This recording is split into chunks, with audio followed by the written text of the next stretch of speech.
Hello friends, welcome back to our channel maths and science trick and toys. આજના વિડીયોમાં આપણે જોઈશું અંતર્મુખ બહુકોણ અને બહિર્મુખ બહુકોણ પ્રવૃત્તિ દ્વારા।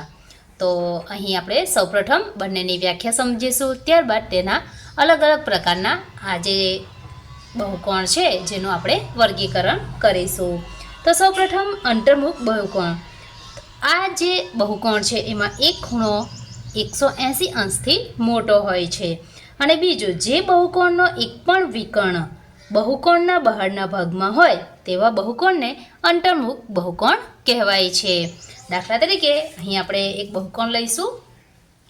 આ આપણો એક બહુકોણ છે, તો અહીં આપણે જોઈ શકીએ છીએ આ જે ખૂણો છે 180 અંશ કરતાં મોટો છે અને બીજું કે આ જે અહીં એક વિકર્ણ આવશે અહીંથી આ, બરાબર। તો આ જે વિકર્ણ છે એ બહુકોણના બહારના ભાગમાં છે, તો આ પ્રકારનો બહુકોણ એ અંતર્મુખ બહુકોણ કહેવાશે।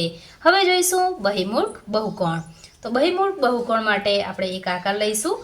જેમ કે આપણી પાસે આ એક આકાર છે, તો અહીં બધા જ ખૂણા 180 અંશ અથવા 180 અંશથી નાના હોય છે, તો આપણે તેને બહિર્મુખ બહુકોણ કહીશું।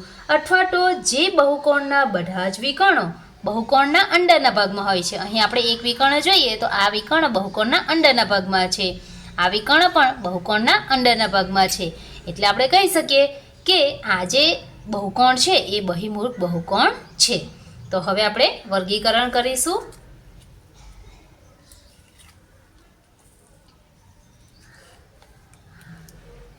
આ જે તમામ પ્રકારના આકારો છે એટલે કે જે બહુકોણો છે એ બહિર્મુખ બહુકોણ છે।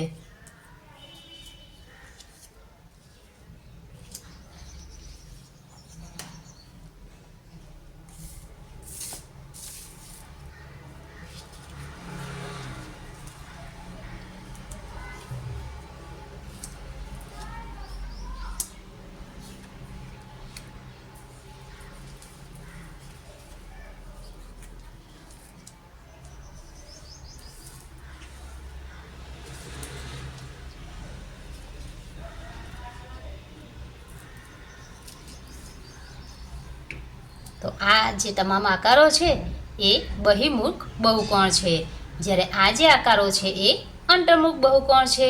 તો આપણે ધોરણ 8માં ચતુષ્કોણની સમજમાં તમામ બહિર્મુખ બહુકોણનો અભ્યાસ કરવાનો છે।